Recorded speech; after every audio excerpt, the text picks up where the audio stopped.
This is the Redux News. Prison claims they accidentally deleted surveillance video outside cell during Jeffrey Epstein's first suicide attempt, the feds say. Prosecutors told a federal judge Thursday that prison authorities inadvertently deleted surveillance video of the area outside the Manhattan jail cell of accused child sex trafficker Jeffrey Epstein during his first suicide attempt. The disclosure was made in a letter to the U.S. District Judge Kenneth Karas as part of a separate case involving Epstein's former cellmate Nicholas Tartaglione, who is an accused murderer of 4 and who is also facing conspiracy charges of cocaine distribution. Tartaglione's attorneys claimed he had intervened in Epstein's unsuccessful suicide attempt in July. Less than a month later, the disgraced financier was found dead hanging from a bedsheet at the Manhattan's Metropolitan Correctional Center where he was awaiting trial.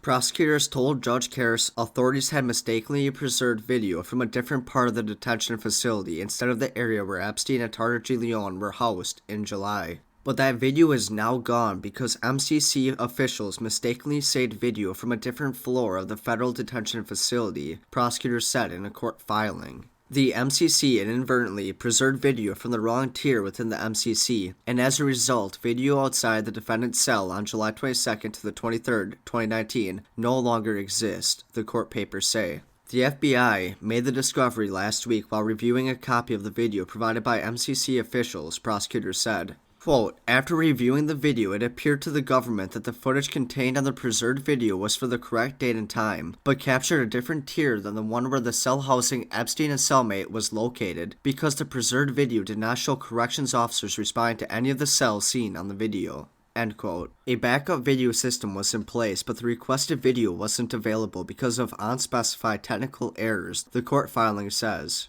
Still, Tartaglione, Epstein's former cellmate, asked the MCC to submit surveillance video providing he did not beat up Epstein and that the disgraced financier's injuries that day were self-inflicted. Questions emerged over why one of the most high-profile inmates in America was not more closely monitored, or why Epstein was taken off suicide watch in the first place. The 2 guards tasked with guarding Epstein were facing federal charges for failing to check on him once the night he died, opting instead to sleep and online shop. They pleaded not guilty and their attorneys said the guards were being treated as scapegoats. The 2 federal prison officers were charged Tuesday with falsifying records, stating they had checked on the accused sex trafficker Jeffrey Epstein in the hours before he hanged himself in his Manhattan cell. Federal prosecutors alleged that Tova Noel and Michael Thomas, assigned to Epstein's special housing unit at Metropolitan Correctional Center, browsed the internet, lingered in an office common area, and appeared to sleep for 2 hours when they should have been conducting inmate checks. Noel and Thomas signed false certifications attesting they had made the required rounds, according to the court records. Prosecutors alleged that no inmate checks were made from 10:30 p.m. August 9th to 6:30 a.m. the following morning when the officers discovered Epstein's body. Now, during that time, the officers should have conducted 5 separate inmate counts in the high-security unit. A review of surveillance video allegedly showed that 2 officers asleep at their desk at one point during the night, according to the court documents.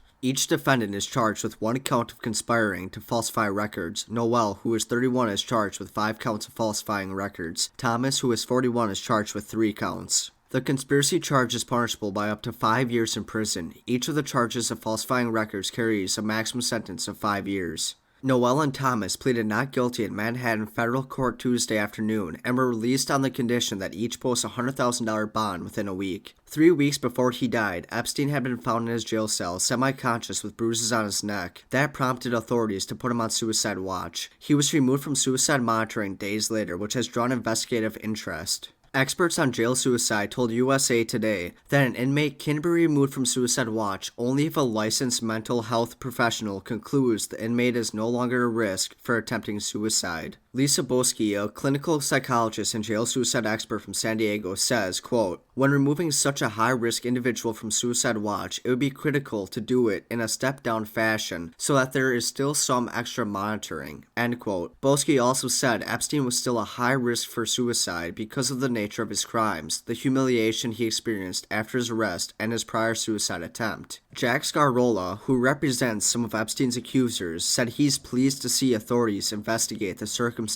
of Epstein's death. He says, quote, 45 years of practicing law has convinced me that there are no coincidences.